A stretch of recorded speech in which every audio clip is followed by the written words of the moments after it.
Hi எல்லாருக்கும் life எப்படி போயிட்டுருக்கு? எங்களுக்கு லைஃப் சூப்பராக போயிட்டுருக்கு. இன்றைக்கி என்னுடைய வீக்கெண்ட் ரொட்டீன் தான் உங்களோட ஷேர் பண்ண போகிறேன். அதுவும் லன்ச் ரொட்டீன். லஞ்சுக்கு ஸ்பெஷலாக நான் என்ன குழந்தைங்களுக்காக சமைச்சேன், குழந்தைங்க என்னென்ன செஞ்சாங்க, என்னுடைய டைம் எப்படி போச்சு அப்படின்னு தான் உங்களோட ஷேர் பண்ண போகிறேன். காலையில் கொஞ்சம் லேட்டாக தான் எழுந்திருப்போம் சாட்டர்டே சண்டே. அதுக்கப்புறம் பார்த்திங்கன்னா சாட்டர்டே பிரேக்ஃபாஸ்ட்டெல்லாம் செஞ்சு கொடுத்துட்டு இருந்த பாத்திரம்லாம் க்ளீன் பண்ணிகிட்ருக்கேன். இப்போது அப்பப்போ க்ளீன் பண்ணால் தான் எனக்கு அந்த இடம் ஃப்ரீயாக இருக்கும். அதால் காலையில் பிரேக்ஃபாஸ்ட் முடித்தது, நைட் கழுவி வச்ச பாத்திரம்லாம் அப்படியே காஞ்சிருந்தது. அதெல்லாம் எடுத்து எங்கெங்கே வைக்கணுமோ அதெல்லாம் வச்சுட்டு அதுக்கப்புறம் சமைக்க ஆரம்பிக்கலாம் அப்படின்னு சொல்லிட்டு எல்லாம் க்ளீன் பண்ணிகிட்ருக்கேன். மோஸ்ட்லி பார்த்திங்கன்னா பாத்திரம் சேர கழுவி வச்சுட்டு இந்த பக்கம் க்ளீன் பண்ணிவிட்டு சமைச்சிக்கிட்டே இருப்பேன். இல்லைனா நிறைய சேர்ந்துருச்சுன்னா இந்த சிங்கில் இதுக்கு மேலே வைக்க முடியாது அப்படின்னு ஆகிடும். அதனால் அப்பப்போ கழுவி எடுத்து காய வச்சிட்டோன்னா அங்கே ட்ரை ஆகிடும். கொஞ்சம் வெயிலும் அந்த சைடில் இருந்து வரும். ஸோ காஞ்சிட்டா மிச்சம்லாம் எடுத்து வச்சுட்டு சமைக்கிறதுக்கும் ஈஸியாக இருக்கும். எனக்கு பாத்திரங்களும் தேவையாக இருக்கும். அதனால தான் கழுவிட்டுருக்கேன். இல்லை எல்லாத்தையும் சேர்த்து போட்டால் ரொம்ப நிறைய வந்துடும், கழுவுறதுக்கும் கஷ்டமாக இருக்கும் ஒரே சமயத்தில் அப்படின்னு சொல்லிட்டு ஃபஸ்ட்டு அந்த பிரேக்ஃபாஸ்ட் அப்படியே போட்டுடுவேன். முதல்ல காலையில் அப்படியே உடனே சாப்பிட்டுட்டு கழுவ மாட்டேன். எல்லாமே சாப்பிட்டுட்டு அப்படியே சிங்கில் இருக்கும். அதுக்கப்புறம் கிச்சனுக்கு எப்போ வரணும் சமைக்கிறதுக்கு அப்போ தான் எல்லாத்தையும் கழுவி எடுத்து வச்சுட்டுப்பேன். கொஞ்ச நேரம் குழந்தைங்களோட லிவிங் ரூமில் ஸ்பெண்ட் பண்ணிட்டு தான் பாத்திரம் கழுவ ஆரம்பித்தேன். அது வரைக்கும் அவங்க ஏதாவது ட்ராயிங்ஸ், போர்ட் கேம்ஸ் அப்படி ஏதாவது ஒன்று செஞ்சிட்ருப்பாங்க. ஸோ அவங்களோட நான் உட்காந்துட்டு தான் கிச்சனுக்கு வருவேன். அப்போயே கொஞ்சம் டைம் ஆகிடும். ஏன்னா லேட்டாக எழுந்திருக்கிறதால எப்போயுமே சாட்டர்டே சண்டே கொஞ்சம் அப்படி தான் நான் இருக்கும். ஆனால் சாட்டர்டே கொஞ்சம் ஏர்லியாகவே சமைச்சிருவேன். ஒரு 12:30க்குள்ளே சமையல் முடிக்கணும். ஏன்னா அவங்களுக்கு கிளாஸஸ் இருக்குது. அதுக்காக 1க்கு அவங்களுக்கு லஞ்ச் கொடுக்கணும். அதனால் சமைச்சிருவேன். சண்டே இன்னும் கொஞ்சமே லேட் ஆகும் அப்படின்னு சொல்லலாம்.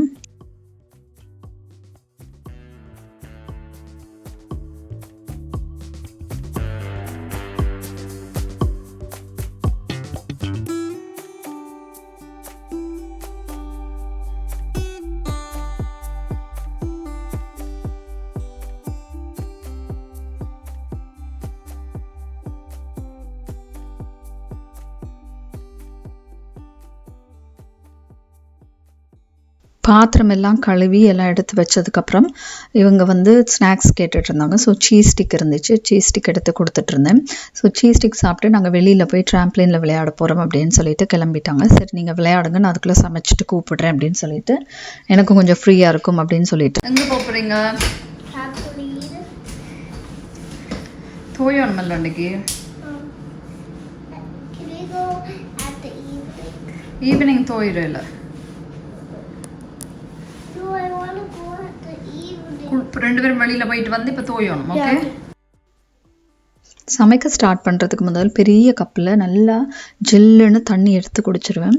தண்ணி குடிச்சிட்டு அதுக்கு முதல்ல வெங்காயம், பூண்டு, பச்சை மிளகா, தக்காளியெல்லாம் எடுத்து வச்சுட்டு இந்த பக்கம் அரிசி போடுறதுக்கு ரெடி பண்ணிகிட்ருக்கேன். அரிசிக்கு சுடு தண்ணியில் கப்பில் அளந்து ஊற்றிட்டுருக்கேன். புழுங்கல் அரிசி, சிகப்பரிசி யூஸ் பண்ணுறதுக்கு ஒரு கப்புக்கு 2 கப் தண்ணி இன்ஸ்டன்ட் பாட்டில் விட்டுப்பேன். விட்டு ஒரு 15 நிமிஷம் ஆன் பண்ணிட்டேன்னா அது ப்ரெஷர் குக்கர் ஆகி நல்லா ஈஸியாக குக் ஆகிடும். அதுவே சாதத்தை நாங்கள் அடுப்பில் வச்சு இந்த புழுங்கல் அரிசியை குக் பண்ணால் ரொம்ப நேரம் ஆகும். சில நேரம் குக் பண்ணவும் முடியாது. ஊற வச்சா கொஞ்சம் ஈஸியாக குக் பண்ண முடியும். நான் எப்பயுமே ஊற வைக்கிறது கிடையாது. அதனால் டக்குன்னு இப்படி இதில் போட்டுடுவேன். அது நல்லா வெந்துடும்.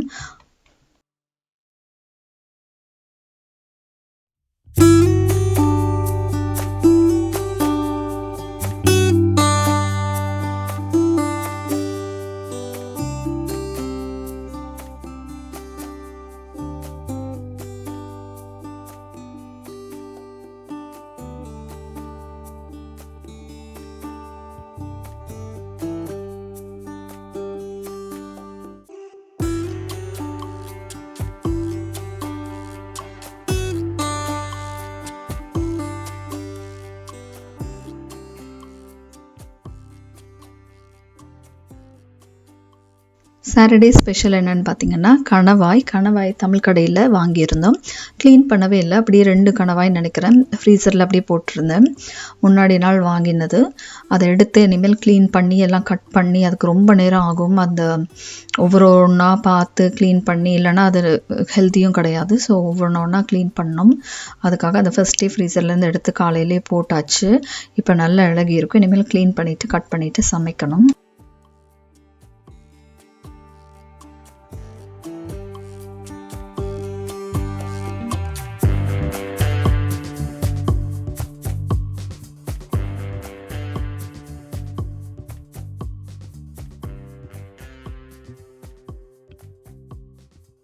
இதுதான் அந்த இங்க் மாதிரி அந்த மை. இதை வந்து சில பேர் கறியில் போட்டு சமைப்பாங்க. எனக்கு அந்த மாதிரி கலர் வந்து கருப்பாயிடும் குழம்பு ஃபுல்லாக, அந்த பிரட்டலே ஒரு மாதிரி சுசப்பிடும். அதனால் எனக்கு அது பிடிக்காது. சில பேருக்கு அது பிடிக்கும். அதனால் அதை ஃபுல்லாக பிச்சுட்டு எடுத்தோன்னா ஃபுல் சிங்க் ஃபுல்லாக கருப்பாயிடும். அதெல்லாம் க்ளீன் பண்ணணும். க்ளீன் பண்ணி எடுத்ததுக்கப்புறமா நல்லா ஃபுல்லாக எந்தெந்த சைஸில் வேணுமோ நம்ம கட் பண்ணி அழகாக சமைச்சிடலாம். க்ளீன் பண்ணுறது தான் பெரிய விஷயம். அதுக்கப்புறம் கட் பண்ணி சமைக்கிறதெல்லாம் சேம் ப்ராசஸ் தான் எல்லா கறி மாதிரி.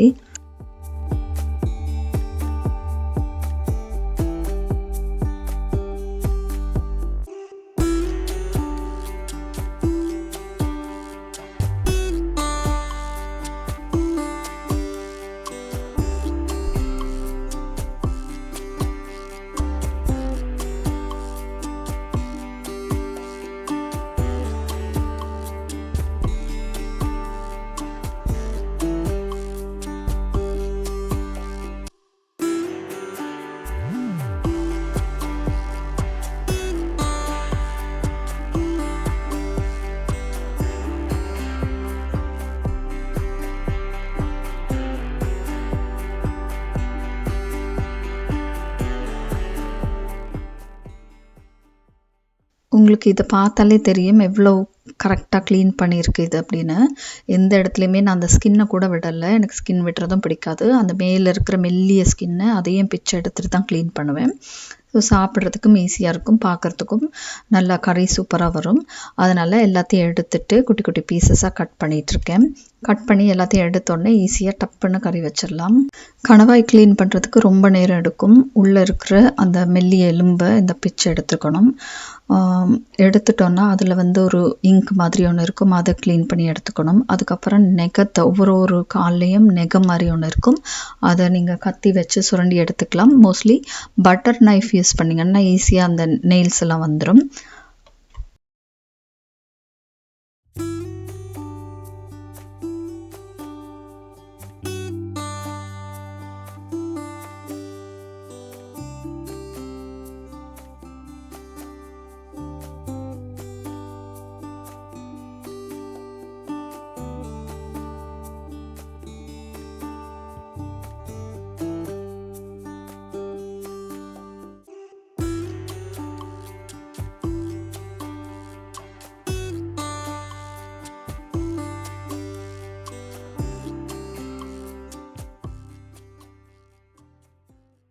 கணவாய் பிரட்டல் கறியோட சைடில் என்ன வைக்க போகிறேன்னா லீக்ஸ் வெள்ளைக்கறி தான் வைக்க போகிறேன். இந்த லீட்ஸுக்குள்ளே நான் நெத்தலி கருவாடு போட போகிறேன். பக்கம் பால் கறியை வச்சிடலாம் அப்படின்னு சொல்லிட்டு லீட்ஸ் எல்லாம் கழுவி கட் பண்ணி வச்சுருந்தேன். 2-3 தடவை கழுவணும். நிறைய மண் இருக்கும் அதில், அதனால் கவனமாக கழுவணும், இல்லைனா மண் கடிப்படும், சாப்பிடும்போது நல்லா இருக்காது. அதனால் எல்லாம் கழுவி ஏற்கனவே தண்ணியெலாம் வடிய வச்சுருந்தேன். எப்பயுமே நிறைய விஷயங்கள் நம்ம சமைக்கிறதால எல்லாத்துக்குமே பாக்ஸஸ் டப்பா அப்படி போட்டு வைக்கிறது ரொம்ப கஷ்டம். இந்த மாதிரி இந்த பைப் லைனர்ஸ் அப்படின்னு சொல்லிட்டு டாலர் ஷாப்பில் விற்கும். இதுதான் நான் மோஸ்ட்லி யூஸ் பண்ணுறது. பேக்கெட்ஸ்லேயே எப்பயாவது எடுக்கிற பொருட்களை வந்து இப்படி டைட் பண்ணி வச்சிட்டோன்னா ஸ்டோர் பண்ணி வைக்கிறதுக்கு ஈஸியாக இருக்கும். காற்று போகாது, பூச்சி எதுவும் உள்ளே போகாது. ஸோ எந்த பிரச்சனையும் இல்லாமல் நம்ம ஸ்டோர் பண்ணி வச்சுருக்கலாம். நம்மளுக்கு நிறைய பாக்ஸஸ் டப்பாஸ் அந்த மாதிரி வாங்கவும் தேவையில்லை. ஸோ எப்பயாவது யூஸ் பண்ணுற விஷயங்களுக்கு நான் இது பைப் லைனர்ஸ் ரொம்பவே ஹெல்ப்ஃபுல்லாக இருக்கும் எனக்கு. ஸோ சுடு தண்ணி ஊற்றிட்டு ஊற வச்சுட்டு அதுக்கப்புறம் அது வேகிற டைமும் நம்மளுக்கு கம்மியாக இருக்கும். அதனால் சுடு தண்ணி ஊற்றி ஃபஸ்ட்டு பச்சை தண்ணியில் 2 தடவை கழுவிட்டு அதுக்கப்புறம் சுடு தண்ணி ஊற்றி வச்சுட்டேன்.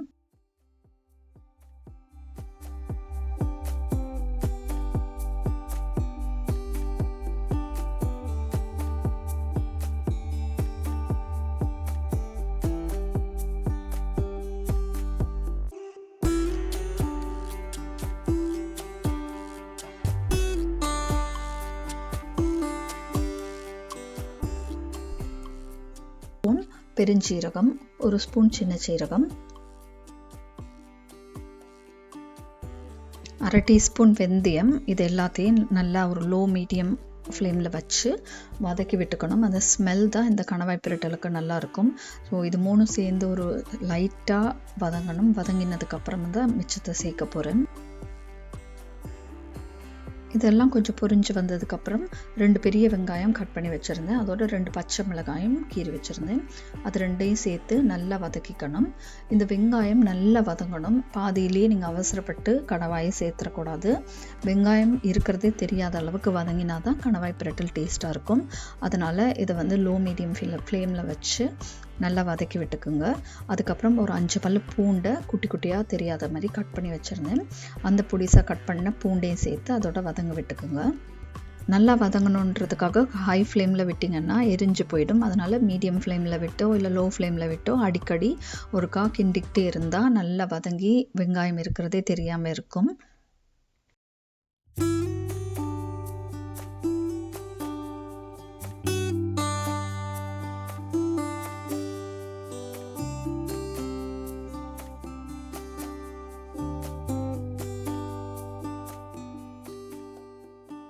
லீட்ஸ் பால் கறிக்கு இந்த கருவாடு போடும்போது நல்ல ஸ்மெல் சூப்பராக இருக்கும். சாப்பிட்றதுக்கும் ரொம்ப ஆசையாக இருக்கும். ஏன்னா அந்த லீட்ஸோட ஸ்மெல்லோட இந்த நெத்திலி கருவாடு சேரும்போது செம்ம டேஸ்ட் கொடுக்கும். அதனால் கொஞ்சம் மீதி இருந்துச்சு நான் யூஸ் பண்ண பேக்கெட்டில். அந்த பேக்கெட்டை நல்லா டைட் பண்ணி கட்டி வச்சுருந்தேன். அதை எடுத்துட்டு ஒரு பவுலில் போட்டு நல்லா சூடு தண்ணி கொதிக்கிற தண்ணி ஊற்றி கொஞ்சம் நேரம் ஊற வச்சுட்டேன்னா அதில் இருக்கிற உப்பெல்லாம் எடுத்துரும். அதுக்கப்புறம் அதை சமைச்சிக்கலாம்.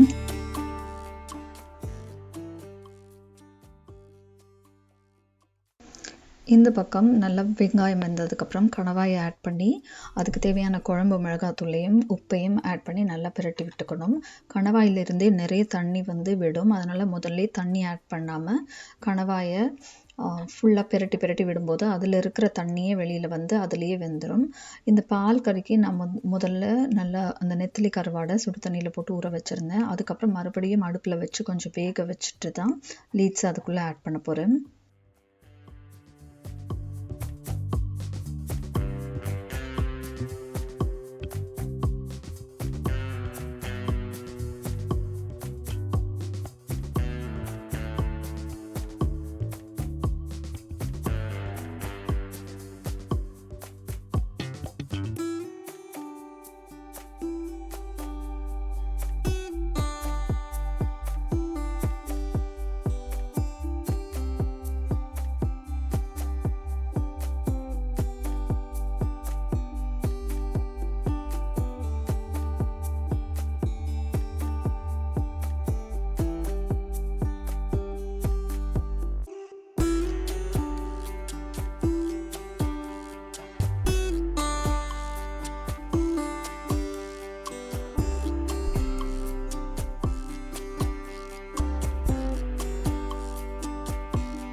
எந்த நான்வெஜ் சமைச்சாலுமே ரொம்ப ஸ்மெல் வரும். சிங்க்கெல்லாம் அப்பப்போ சோப் போட்டு கழுவி விட்டுக்கிட்டே இருப்பேன். அப்படி இல்லைன்னா எல்லாமே அடுத்த நாள் ஒரு பயங்கர பேட் ஸ்மெல் வர மாதிரி ஆகிடும். அதனால் அப்பப்போ நல்லா சுடு தண்ணி வச்சு எல்லாத்தையும் கழுவி காய வச்சிட்டோன்னா அந்த ஸ்மெல்லே இருக்காது. சமைச்ச ஸ்மெல்லும் வீட்டில் இருக்காது. சில பேர் சமைச்ச ஸ்மெல் இருக்கும் அப்படின்வாங்க. இதெல்லாம் சுத்தமாக க்ளீன் பண்ணி கார்பேஜ் போடுறதெல்லாம் போட்டுட்டோன்னா எந்த பேட் ஸ்மெல்லும் வீட்டுக்குள்ளே இருக்காது. சமைச்சதும் தெரியாமலே இருக்கும். அந்த மாதிரி நான்வெஜ்க்கு ஸ்பெஷலாக இந்த மாதிரி அடிக்கடி கழுவி விட்டுக்கிட்டே இருக்கணும்.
புழுங்கலரிசி சோறு சூப்பராக பாட்டில் வெந்திருந்தது. ஸோ சுட சுட சோறு சாப்பிட்றதுக்கு நல்ல பசியை வந்துருச்சு. எல்லாம் சாப்பிட்றதுக்கு ரெடி ஆகிட்டோம். கணவாய் நல்ல சூடு ஆறுனதுக்கப்புறம் பாதி எலுமிச்சை புளியை புளிஞ்சு விட்டுட்டு மிக்ஸ் பண்ணி விட்டுக்கணும். அந்த புளி டேஸ்ட்டுக்கு சூப்பராக இருக்கும் கறி. பிரட்டல் அப்படின்னே சொல்லலாம். ரொம்ப தண்ணியாகவும் இல்லாமல் நல்லா பிரட்டி எடுத்தது. இது வந்து லீட்ஸ் வெள்ளைக்கறி பாருங்கள், நெத்தலி கருவாடு போட்டது. செம்ம ஸ்மெல்லாக வாசனையாக ஆசையாக இருக்குது.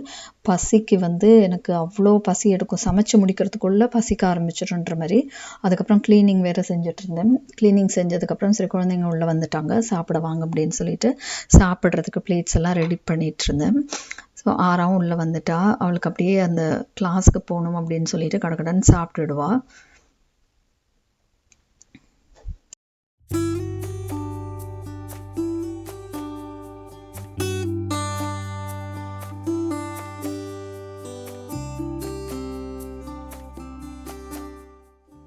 கொஞ்சம் குளிராக இருந்ததால் ஜாக்கெட் போட்டுவிட்டு தான் போய் விளையாடினா. ஸோ கையெல்லாம் கழுவிட்டு சாப்பிட உட்காந்தாச்சு. இனிமேல் நான் அவங்களுக்கு கொடுத்துட்டு கொஞ்சம் அவளே சாப்பிடுவா. அதுக்கப்புறம் முடியலன்னா என்னை ஊட்டி விட சொல்வாள். ஸோ முதல்ல போட்டு கொடுத்துட்டேன்.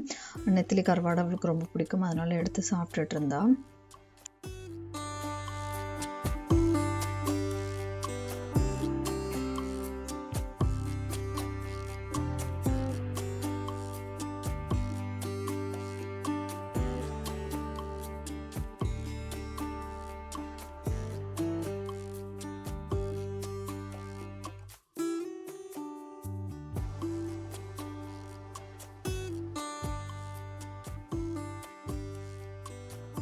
பசிக்கு அதுவும் கணவாய் பிரட்டலும் லீட்ஸ் வெள்ளைக்கறி நெத்திலி போட்டது செம்மையாக இருந்துச்சு. நீங்களும் ட்ரை பண்ணி பாருங்கள், உங்களுக்கும் ரொம்ப பிடிக்கும்னு நினைக்கிறேன். ஒரு பிடி பிடிச்சாச்சு. குழந்தைங்களுக்கு சாப்பாடு போட்டு கொடுத்துட்டு நான் சாப்பிட ஆரம்பிச்சிட்டேன். நான் சாப்பிட்டுட்டு அதுக்கப்புறம் ஆறா சாப்பிட்டு முடிக்கலைன்னா மறுபடியும் ஊட்டி விடுவேன்.